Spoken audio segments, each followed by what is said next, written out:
शातिर चोर की पेशी। एक बार एक बहुत ही शातिर चोर गिरफ्तार होता है और कोर्ट में उस शातिर चोर की पेशी होने वाली होती है, जिसके लिए हवलदार श्याम सिंह को जिम्मेदारी दी जाती है।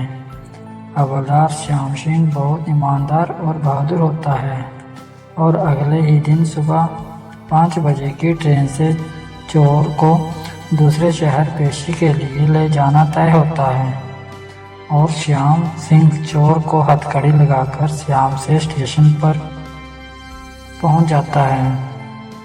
हवलदार श्याम सिंह रेलवे पूछताछ के अंदर में जाकर ट्रेन का समय पता करने जाता है और चोर को स्टेशन में बने एक पिलर पर चैन से बांध देता है।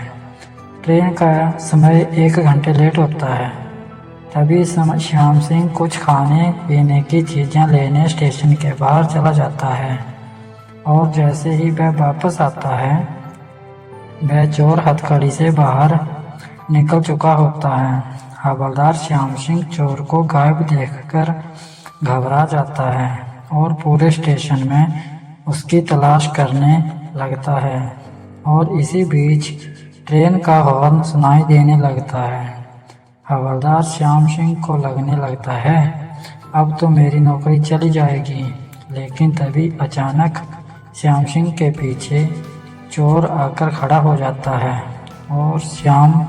और चाय पीते हुए कहता है, साहब ट्रेन आ गई, चलिए पेशी के लिए, कहीं देर ना हो जाए। और चोर को देखते ही श्याम सिंह की जान में जान आ जाती है और वह उसे डांटते हुए कहता है, तुम हथकड़ी से बाहर कैसे निकले?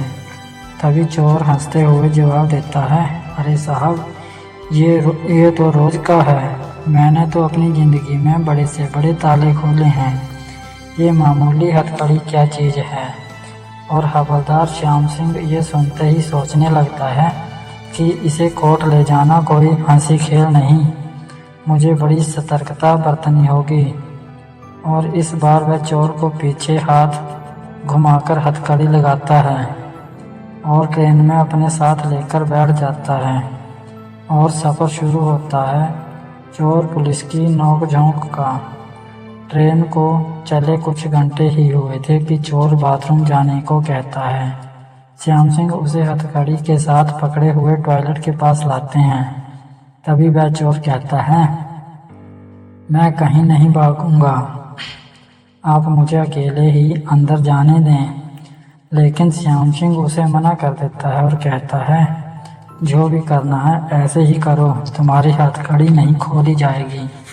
चोर अंदर जाकर दोबारा हथकड़ी खोल देता है और वही दरवाजे में फंसाकर अपना काम करने लगता है और कुछ ही देर में वह बाहर निकल आता है। श्याम सिंह दोबारा से हथकड़ी से बाहर निकला देख हैरान हो जाता है और सोचता है, ये कितना शातिर है, कुछ ही पलों में इसने फिर से ये हथकड़ी खोल ली। श्याम सिंह उसकी इस हरकत से नाराज़ हो जाता है और उसे ज़बरदस्ती से घसीटते हुए ट्रेन की सीट में ले जाकर धक्का दे देता है।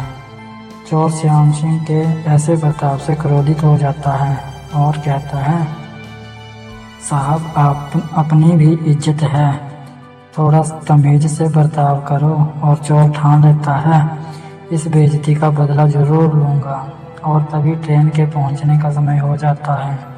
यात्रियों की बहुत भीड़ होने की वजह से श्याम सिंह ट्रेन के स्टेशन में रुकने से पहले ही चोर के साथ गेट पर जाकर खड़ा हो जाता है और उतरने का इंतज़ार करने लगता है। तभी गेट पर बहुत से यात्रियों की भीड़ अंदर और बाहर से धक्का मुक्की करने लगती है और इसी मौके का फ़ायदा उठाकर चोर श्याम सिंह की नज़रों से ओझल हो जाता है। श्याम सिंह स्टेशन में उतरकर जैसे ही पीछे देखता है तो चौंक जाता है, क्योंकि हथकड़ी तो किसी और के हाथ में बंधी हुई थी। श्याम सिंह इस बात समझ जाता है कि वह चोर अब नहीं मिलेगा। शायद वह स्टेशन पहुंचने का ही इंतज़ार कर रहा था। तभी श्याम सिंह के पास सरकारी वकील का फ़ोन आता है और वह चोर को लेकर जल्दी अदालत आने को कहता है। श्याम सिंह सरकारी वकील की कुछ नहीं कह पाता और परेशान होकर स्टेशन में चोर को ढूंढने लगता है। काफ़ी देर तक घूमने के बाद भी वह चोर कहीं नहीं मिलता तो हवलदार श्याम सिंह खाली हाथ कोर्ट पहुंच जाता है और सरकारी वकील से जाकर सारी बात बता देता है। सरकारी वकील कहते हैं, अब तुम्हारी नौकरी तो कोई नहीं बचा सकता, तुमने बहुत बड़ी गलती की है।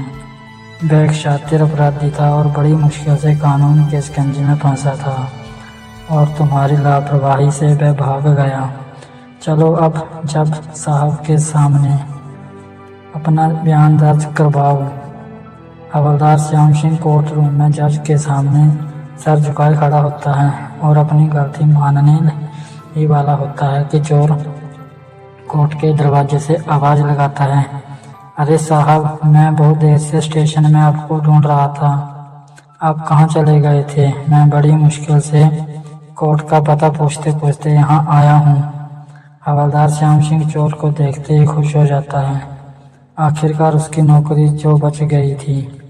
वह भागते हुए चोर को दोबारा अपनी गिरफ्त में ले लेता है और जज साहब के सामने उसे पेश कर देता है और कोर्ट में जज उसे उसके जुर्म की सज़ा सुना देता है।